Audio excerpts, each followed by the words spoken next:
So they're literally sacrificing themselves for this guy. As you can see, I'm like just targeting their backlines, and their backline is just disappearing because I'm doing damage in the area. You can see just like so many arrows. Remember, I can have debuff arrow on them too. Boom.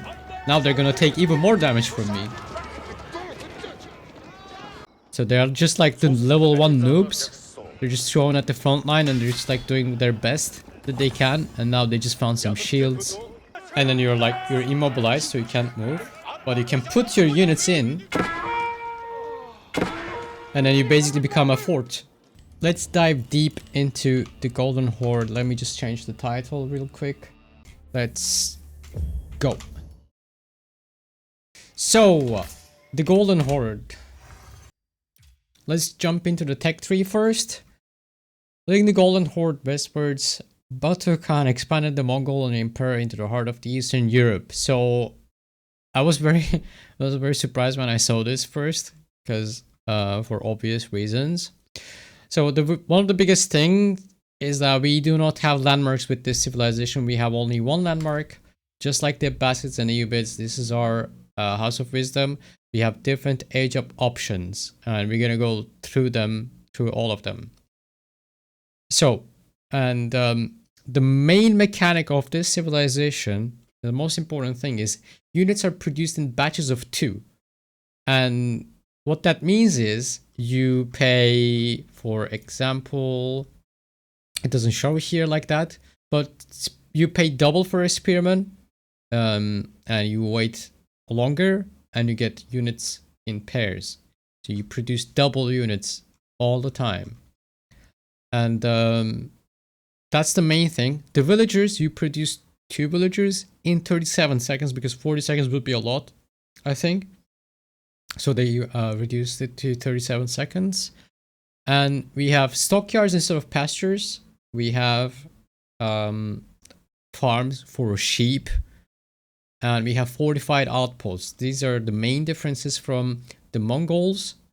And we still have ovos. But we can make 1 ovo per age up. And ovos give you stone continuously with this civilization. So all things are pretty much here. So how different this civilization is from the main Mongolian civilization is that you cannot carry your buildings. You start with a TC right away. You cannot just carry your gur, or you cannot carry them. You still have gurs, but now they're cheaper. And you can drop any resources on the gurs. It's slightly more expensive than the normal mining camp or lumber camp, but you can drop any resources into it. That's like one of the main differences. And you can make an ovo starting from Dark Age. And your outposts are expensive, but they have more HP and there is more to them. They can be having some buffs. And as you can see, they have the influence around themselves, which we will explain in a minute. And we have a stockyard. Let's just make that from Dark Age. You can make it in Dark Age, it's 250 wood. And you can have 4 villagers working, gathering food constantly. Just like this. I mean, this is because the cheats are on. So they will just gather sheep. When they have enough, they'll just drop it into the middle. And this is the sheep farm stockyards that you have instead of the pastures from the Mongolian civilization. And another thing is, we have palisade walls, no stone walls here. You can make palisade walls here as this Mongolian variant civilization, which is the Golden Horde. So, these are the main differences that we have. And we have 1 landmark, Golden Tent, which is costing 50 gold. Funny enough. And it's like just like the Abbasids age ups. We have the Golden Tent here. You make it in Dark Age, and that's how you age up. So there is a lot of buttons here. There is a lot of things that you can click on.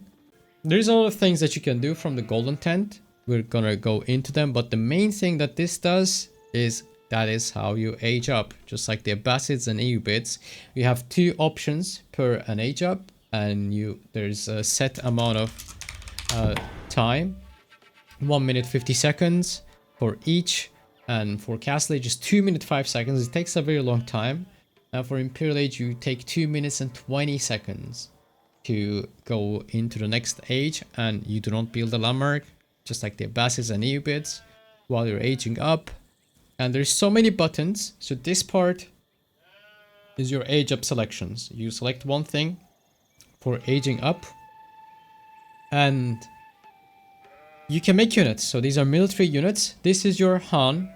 This is Batu Han that you can make from the golden tent, and you can have one of them. It's just one, and it's melee cavalry, melee heavy cavalry, and it buffs the units around it. And you can make it from the Feudal Age, and he has bodyguards that are called Torguuds, and they're produced with stone and food, and to protect your Han. So that's the things that we have in Dark Age. So let's just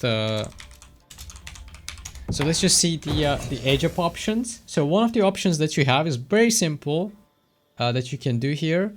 Han and Torguuds, you reduce the stone cost of Han and Torguuds by 20% and increase their health by plus 30.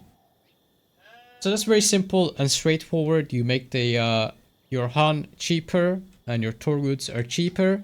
One of the things about the Torguuds is that it's like Demi-Lancers. You do not have to upgrade them from to veteran to elite. They will be automatically upgraded once you reach the next age. So that's the good thing with them, and they have a lot of HP. They're very tanky. And this one is very interesting. You get 2 building cards, and you can make any military building with that. So that's interesting, because you get 2 building. We will just get that because the other one is just like making them cheaper, and it's very easy to understand. I'm not going to show that. So your stone lasts longer because you do get a lot of technologies with the stone. So that's why you want to maybe save up some stone as you make your Han and Torguuds and more. So this one is also going to give us more building cards as we advance to the ages. It starts like something from Age of Empires 3, very similar. So we age up with that. The moment we age up, we get a building card that we can make barracks, a dock, funny, stables, or an archery range, or blacksmith. And in Castle Age we're gonna get one more once we age up, and that one can be a prayer tent, the monastery, or the siege workshop. So that's also interesting. So you can be aging up and dropping an archery range and stables right away, and it will take a little bit of time to unpack.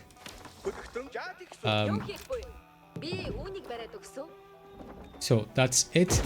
And another thing here, so we got this part, this is our age up, we got this part, this is what we do. So we make Han and Torguud. So every time you make a unit, except the Han, you make them in pairs. So you make double Torguud, so you just get 2 of them. So these are his bodyguards. Why I say that? They are like Keshiks.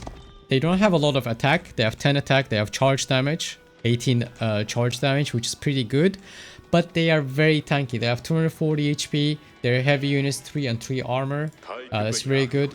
And Batu doesn't have a lot of HP as much as them, and it has this thing. So instead of having cruel tie with the civilization, while the Khan is attacking, the war cry is charged, which buffs nearby allies. So as you attack with Han, and as it survives more and more, it buffs the units around it. It gives them more damage to your units.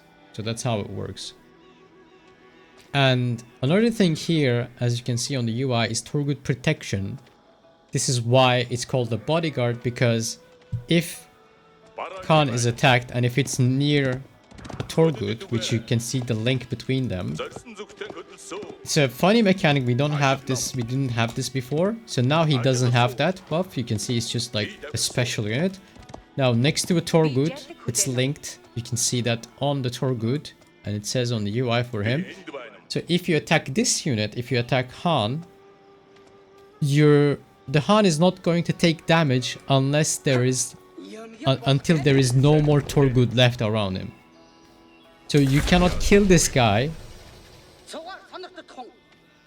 until you kill all the Torguuds around it. So he will be buffing the units around himself as long as he stays alive. So let's go into the enemy base and let's see that.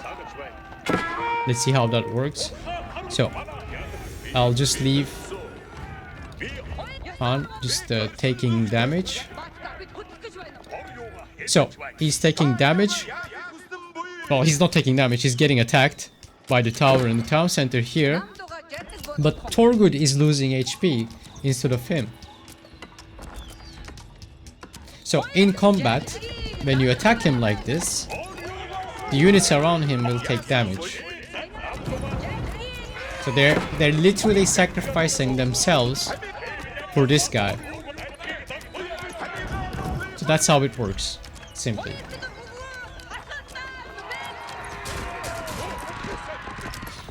Yeah. So that's the one of the most different things about this civilization, I think. And we still have Keshiks, it's the same, but you pay double and you get 2 units. And we can make 1 OVO per age. In armor wise, no, it's 3-3. They're same armor, same speed. They're just like knights, but a little bit different, lower HP. We can make Dark Age stables, Dark Age barracks, Dark Age horsemen also. But what do we have also in Dark Age is that we have this unit. It's called Kharash. And there, as you can see, there are no tiers for it. It's just there. And 1 unit costs 50, but you have to make double Kharash.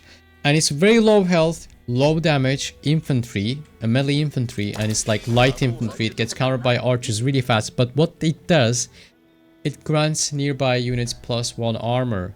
So if I get my units here next to them. So the Kharash, as you can see, the units around him are glowing. And Kharash grants nearby units +1 armor. So we're getting +1/+1 melee and ranged armor. They're very squishy. They're very cheap. But they're giving valuable buff to the units around them. So our Torguud has more armor. Han has more armor. Even villagers, I think, they will have more armor. Yeah, even the villagers. So you can, yeah, you can give them to villagers too. So that's a good thing. And the greatest thing about this unit is that you can make him in Dark Age. But the age up is very slow. So remember that. So what else we can do in this age? As a unique unit, we don't have any other unique units in this age. But what do we have here? So I'll just keep explaining through the golden tent. So you notice the influence from the outpost before. You can see this influence area around it. So you can buff some buildings around, which is you change the influence through the golden tent. You select which influence you want to have through your fortified outposts. And fortified outposts will just buff the things around them. So the first one is production speed. So it's pretty straightforward because you pay for 2 units and you wait for 2 units time. You want to make them maybe faster, maybe in the early game. So if I put these buildings here around this this fortified outpost. Now, because we have production speed edict, which is our influence that we're having, the archers are 25 seconds instead of 30 seconds now. Doesn't feel great right now. And if we like turn it off, the archers are taking 30 seconds. The Keshiks are taking 1 minute because you're waiting for 2 Keshiks, and the spearmen 30 seconds, just like that. For every unit, you're just waiting a lot more. And if you turn it on, you will just have from 1 minute to 50 seconds because they're in the influence. And these are two, and the other edict, which is, I think, is very good. Activate to increase the health of units nearby a fortified outpost by 10%.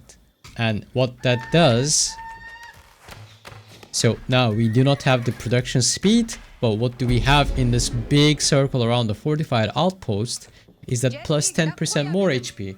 As you can see now, we have plus 19 on Han. So the Kharash goes from 50 to 55. Your archers go from 70 to 77. You just get a lot more stuff. So as you play, like as you're about to fight, also your villagers have plus 5 more HP. So it's buffing every unit with 10% more HP around it. And you change it from here. And as you can see, when you change, there's a little bird flying and sending them the edicts, which edict there should be enforcing or whatever it's called. And this bottom part is for the other edicts that you can unlock with your stone, with the stone that you get from your obos. So when this is the Kharash edict, when it's active, every unit that you produce comes with a Kharash. So that sounds pretty good. We can unlock that. Oh wow, the AI is attacking us.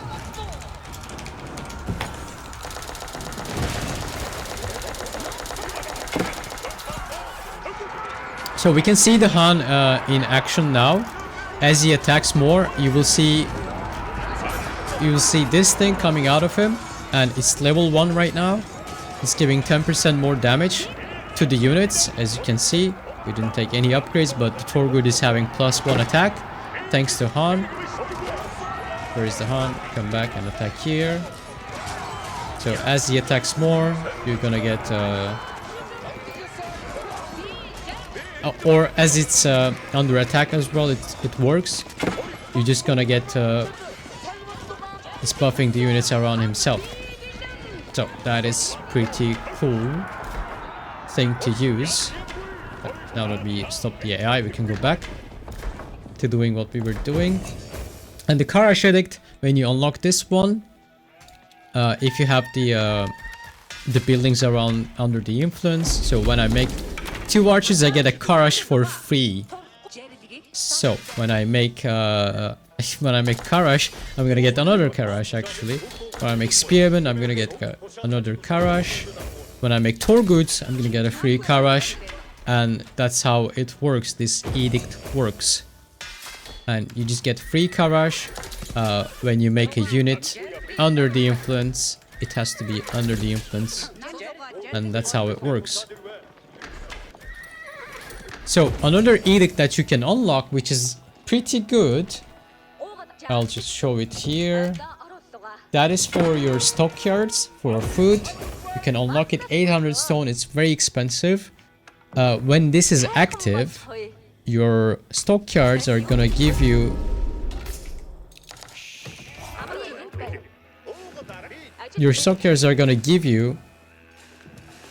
more gold. Oh wait, we didn't unlock it. So we unlocked it and then we need to activate it. So we activate that, and everywhere now we have this edict, so we don't have extra HP, or we don't have the Kharash edict active. So it's basically English farms. So this is how it works. So all our villagers working here, so we're getting like 40 per minute. So every villager working here is gonna give us extra 10 gold per minute. And that's gonna be all the stockyards around.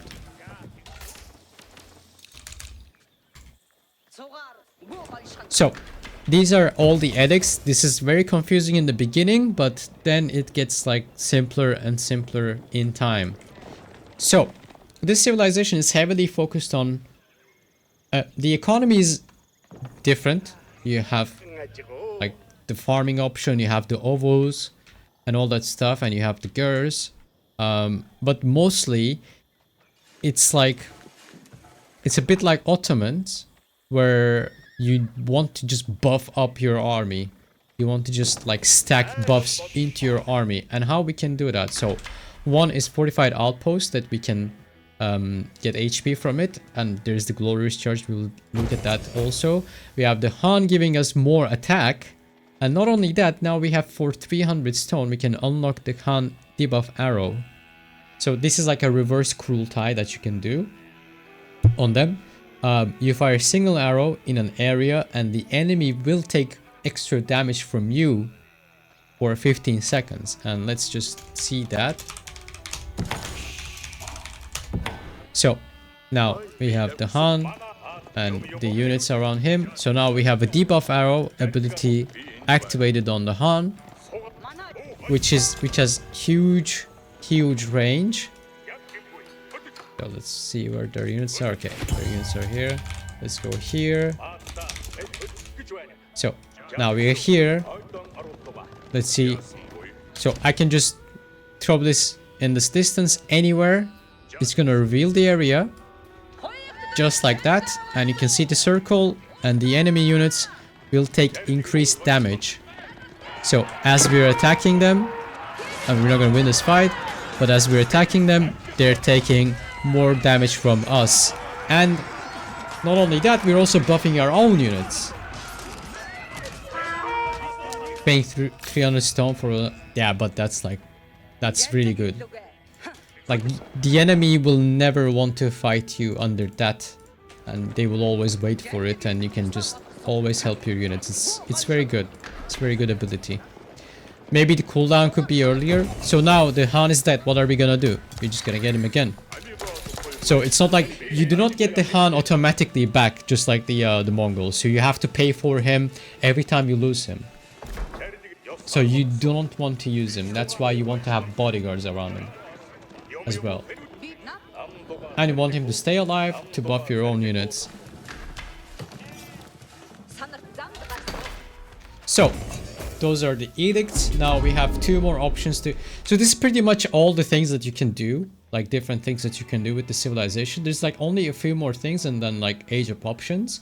It's less complicated than the Sengoku Daimyo, I think. So what we can do... This one is complicated. But once you understand it, it's very easy. I will explain that. I'm going to use that one just to explain it. And the other one, I'm not going to use it now. Because it's pretty straightforward. Shamans, your monks, can consume a held relic to build an ovo, which can exceed the build limit. So when we reach the castle age, we can make 3 ovos on the map. And we can remake them even if they're destroyed. Just like the Malian pit mines, it's the same thing. And it's increasing the stone that you get from the ovo by 20%. So if you're confident that you're gonna get 2-3 relics, that you can do this, and you will be like, well, but I'm giving up on the gold and I'm just gonna get more stone. Why would I want to do that? I want to have gold.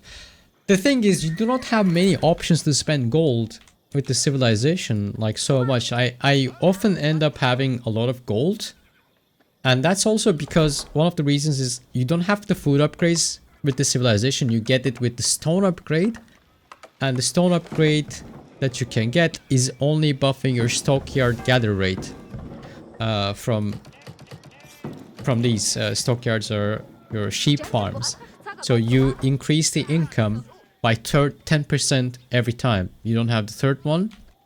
And you can increase your ovo stone gather rate twice, once in Castle Age and once in Imperial Age. And another thing is, let's just jump into the next stage first. Now, because we selected the building cards before, now we have a free building which we can make into a prayer tent monastery right away as we age up. Now, why do I want more ovos and give up on gold? Is another reason is because we don't have tithe barns, we have ovo tithe. So once you get this, you basically your ovos that you already built throughout the ages will serve you as the relics, because you can get more food and more wood out of them and more gold. That's what you can do. So that is something that you want to do if you go for the relic ovos.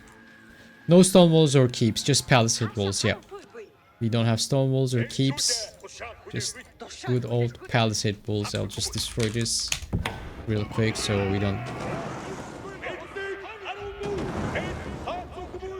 get interrupted with the AI.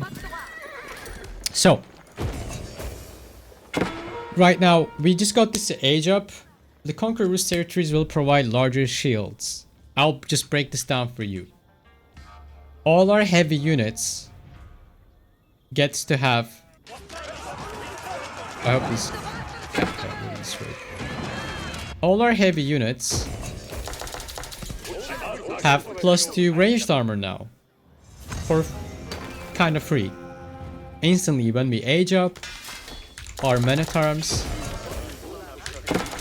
our Kipchaks, +2 armor, +2 armor, +2 armor, ranged armor that we get. That is one of the bonuses of the age up. So that's pretty good. That is situational, I would say, but it's pretty good. That includes the Han and its Torguuds as well. So how does this work? Do we just like get it for free? Kind of not, because once you select this age up option, you get 200 wood per minute. You can see here it's 145, because for every unit that you have, like now we're just gonna get more wood. For every heavy unit you have, they are having Rus shields, as if you notice them. They're all having Rus shields, and you pay for that from your passive wood income. So every unit, every heavy unit you have, you reduce your wood income by 2 per minute. Do we agree on that? Does that make sense?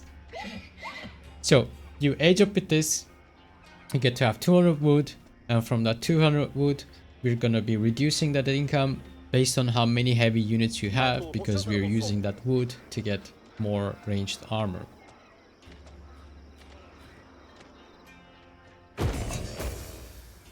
So that's how it works. So because how many we have? 10, 30, 31. We have 31 heavy units right now. So we use that passive wood to get ranged armor, and we get to keep more of that. So because we have 30 units, 30 times 2, because every unit costing 2 wood for us per minute to have the ranged armor. Okay, I will explain what this is also. So because of that, 60, we reduced 60, so that's why we had 140, because we have 30 unique units, sorry, heavy units. So, and there is the last button that we can go through, is called Rus Tributes. And what this does is that you get these units, which also have the +2 armor, because they're heavy melee, just men at arms with extra HP and lower melee armor. Oh my god.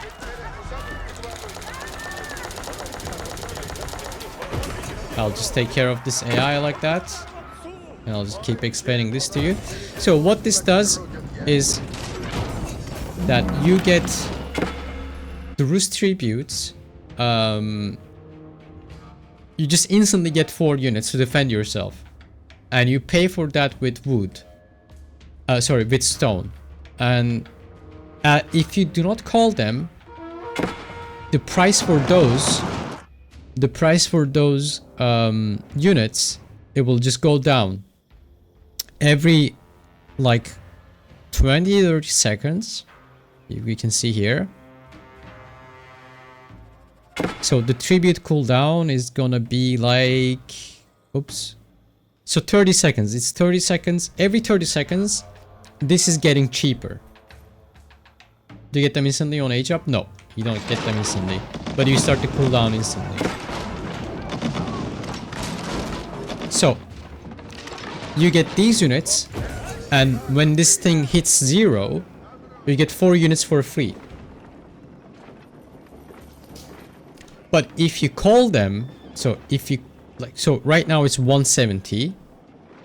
And if you call them, you're gonna increase the cost of this by 300 stone. So you can't be like, boom, boom, boom, just call them, right? If I do that, it's gonna be extremely expensive. I'll just hit it once because I want to show you another mechanic with that. So from 170 it went down to 120, and from 120 it went up to 520, right? Something like that.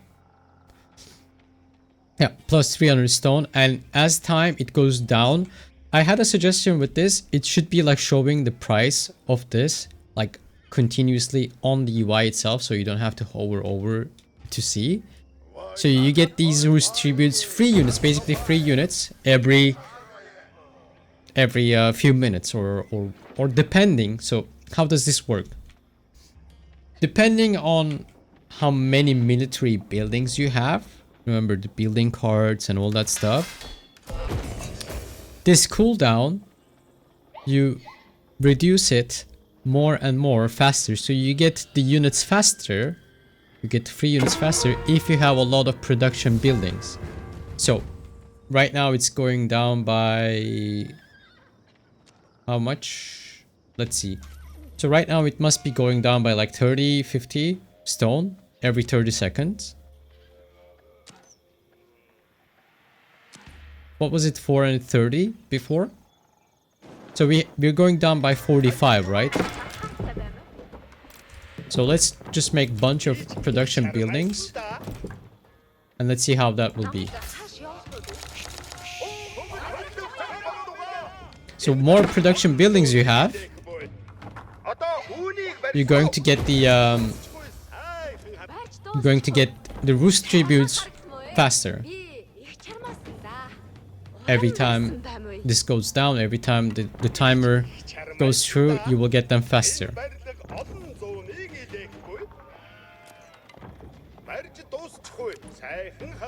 How is it an exploit?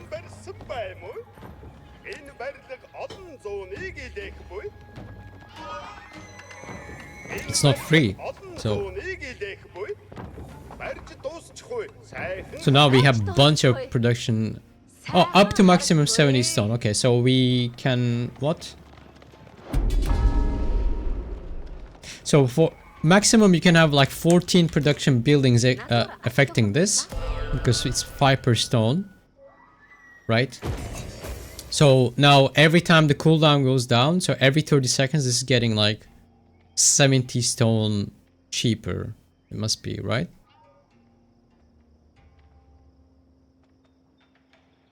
Yeah, okay. So you can get it down, get it up to 70 stone every 30 seconds. So 140 per minute then. And that is like 290 in 2 minutes. So you can get like 4 units every 2 minutes something. 230 every 2.5 minutes. You can get like 4 units for free in the end game. That's just how it works. And you can call them, boom. And then there is a cooldown on it. Not only getting more expensive, there's also a cooldown. You can just be like, boom, boom, boom, call them. So that is how it works. Let's just go and decap the site so we don't end up losing the game. By the way, this civilization has like different skins for their units. Like it looks very similar, but like the horsemen looks different from the Mongol ones, and like they have skins for the units as well. Where is the that? So, on other things that we can do with the outpost to buff our units, we have something called Glorious Charge here, and this is earthen core walls. That's called more HP for fortified outposts and palisade fire armor. So we get more HP for all our defenses because we want them to be alive. They're expensive for us, they cost stone. And we unlock an ability that is called Glorious Charge. Activating it will start in 10 seconds after you activate this.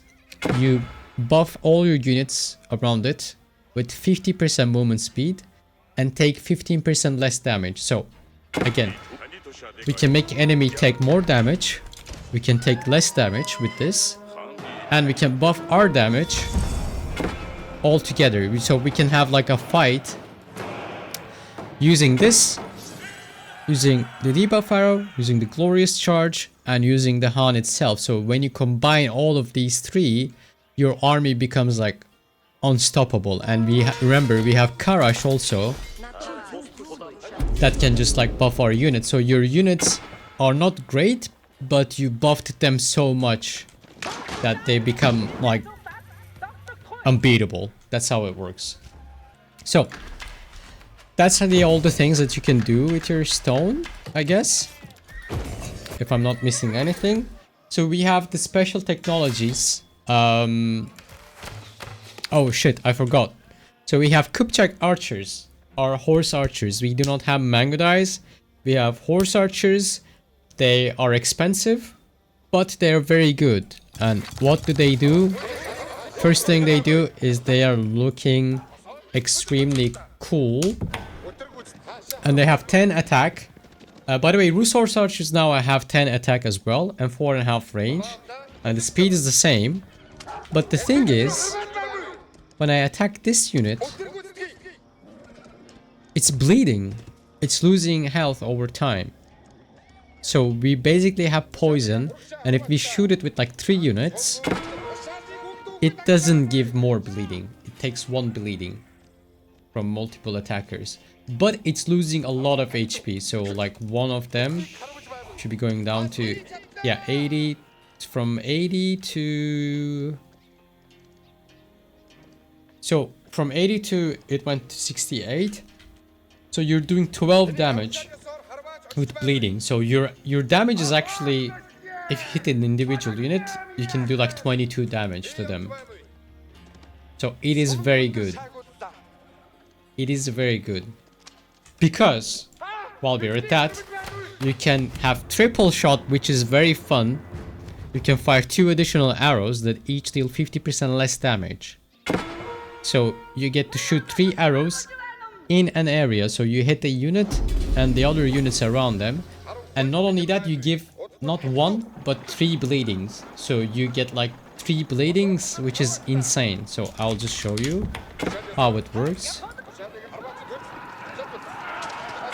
So you can see I shot that Varangian guard, but this guy also got damage, like took damage.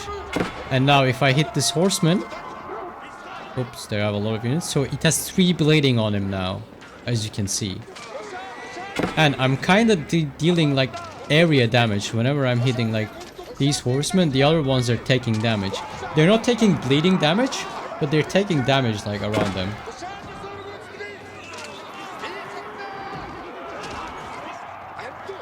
You can see the units as they're chasing me, they're just like falling down. So we can get more of these. I'll just like use these units and shoot like this area, and you can see how the units will just like disappear in that area.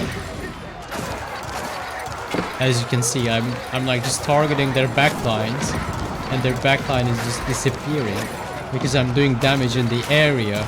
You can see just like so many arrows. I have 51 of them. And I'm just like able to erase them all.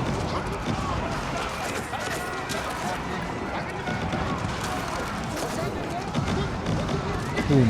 Like every shot, I'm like killing 3 units. You can see like while I'm chasing them or something, just doing like an area damage with them. They're very cool and very fun to play with. But they're a bit broken though. Like look at that. I'm just gonna use them. 25 is a reasonable number now. Come on.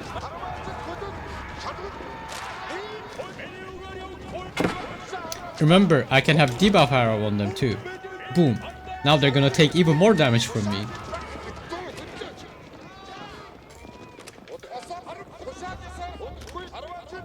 So that's like 3 bleeding and boom, that guy's gone. So this unit is beautiful, is very fun, is doing area damage, is insane. Bleeding plus debuff arrow, yeah, it's just insane. You can do so much like cool things with your units. I can have extra attack thanks to Han and all that stuff. So another unique upgrade is padded armor. It's gonna give +2 ranged and melee armor for my horsemen and increase the health by 20. That's like very good. And we don't have step lancers, we have sarai lancers. It's just doing the same thing as step lancer, but it is it's also affecting the Torguuds, just like the Kipchaks. So it's gonna increase their healing. It's gonna give them healing on attack, and it's gonna increase their attack speed by 10%. The Torguuds as well, just units from here. So, and the Kharash, you can upgrade them a little bit because they're very squishy. You can get melee armor, you get shields for them. So now they are without shields. Poor guys, they're just there buffing armor. Buffing armor means that they're taking damage for you actually, and you can get battlefield salvage. So they are just like the level 1 noobs. They're just thrown at the front line and they're just like doing their best that they can. And now they just found some shields on the battlefield, and they have like a bit more stats and a bit more yeah, a bit more armor. They're gonna stay alive. So if you notice, we have this upgrade in C for every building, and all of them is doing the same thing. This is per barracks, this is for stables, and this is for the archer ranges. The siege workshop just works the same as the other civilizations, so you don't need to worry about that one. So what does this do? You pay for 2 units and you get 2 units, right? But once you get this upgrade, you get 1 unit for free. And it doesn't, you just get 1 more unit, and it doesn't change the cost or time to recruit. So now I'm gonna pay for 2 Kipchak Archers when I get this upgrade. Wait, it suddenly became cheaper. Wait, what? Wait, what? Why did they become cheaper a little bit? Anyway, I'm supposed to get 3 Kipchak Archers. Paying for 2, and I'm getting 2. So, for example, it's gonna work with Torguud even. I'm gonna pay for... It should work. Oh, wait, I don't have the stable one. So, like, when you get this... Like, for some reason, Kipchak is 159 gold, not 160. So, it's like, it should be... Because 1 should be just free. This is wrong. So, but again, anyway. So now we make a horseman, we get 3, and now we make a Torguud, we get 3 Torguud, we get 1 unit. You pay for 2 and it shouldn't change. You just always pay for 2. Floating point error, probably, yeah. So for mana time, it's 240, right? And I'm gonna get this. Because 120 for 1 mana time, we're gonna pay for 2, and I'm gonna get this, and it's like, what? Why is it cheaper? That's really weird. Because it should just give me like 1 extra for free, but when you get the upgrade, the price is changing a little bit. Like you're getting not a lot of resources, like 3 resources difference, but yeah. So anyway, this is how this upgrade works. Kharash, Spearman, Man at Arms, you get like 3 units per production, which is an insane thing to have. And we have the Ovo Tithe here. One other special thing, we do not have this with the civilization. We're almost wrapping it up. We just unlocked, I forgot to read it, I'm sorry. Our rams have the Beachhead ability. I haven't used this yet. You can see there are like little slits on the ram. When you activate this, you stay immobilized, but you unlock an arrow. You can shoot an arrow. Let's see the arrow. How is it? Boom. You can see it's shooting arrows, and how it could be cool is that so you're going with your infantry, and then you reach here, and then you're immobilized, so you can't move, but you can put your units in, And then you basically become a fort with the units inside. So we're shooting a lot more arrows now.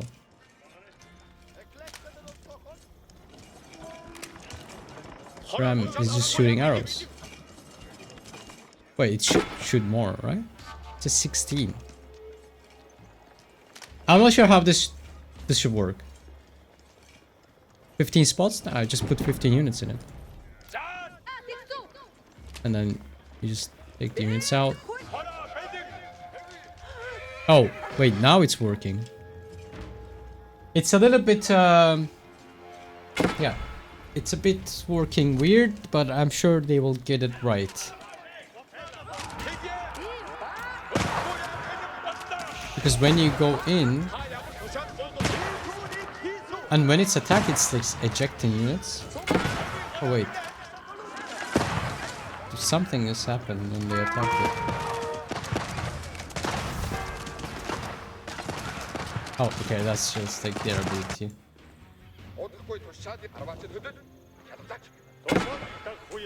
So, let's just destroy the wonder.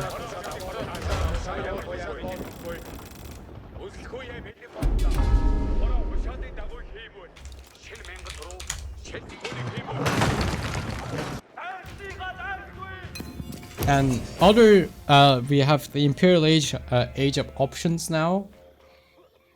That we can have, we can have even more buttons on the golden tent now. And Yam Network Trade is just basic math. Is gonna give 10 gold every 10 seconds, so 60 gold a minute for each fortified outpost, up to 6 fortified outposts. So it's 60 times 6 is 360 gold passively. So if you age up with this, you get 360 gold per minute if you have 6 fortified outposts. That's just how it is. That's how it works. So, and the stone armies, this is the interesting one. So let's assume you have the relics and you make the relic ovos and everything. And like at some point in the game, if it goes super late, you will have infinite stone if your ovos are still alive. So how am I gonna use the stone? Well, I can upgrade towers all the time and I can just drop towers everywhere. Or I can get this age up option, which is stone armies, and we get another building because we just aged up from the Feudal Age, age up option.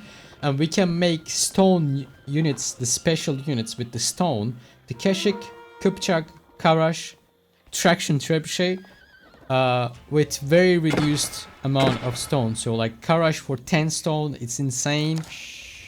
And we can have Kipchak Archer for 100 stone. We can have Veteran Keshik for 220. So you can pay with stone. These are all the buttons that you can touch here. And even the trebs you get in pair from here. Yeah. So that's just how it works. And that's pretty much it with this civilization.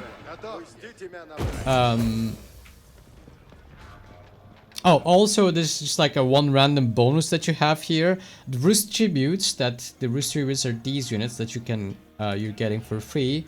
They're having a Bardiche axe, so they're having just increased attack even more. But you cannot mass them, so it's just like a niche upgrade for them, and they look cool. They look like cooler heavy spearmen.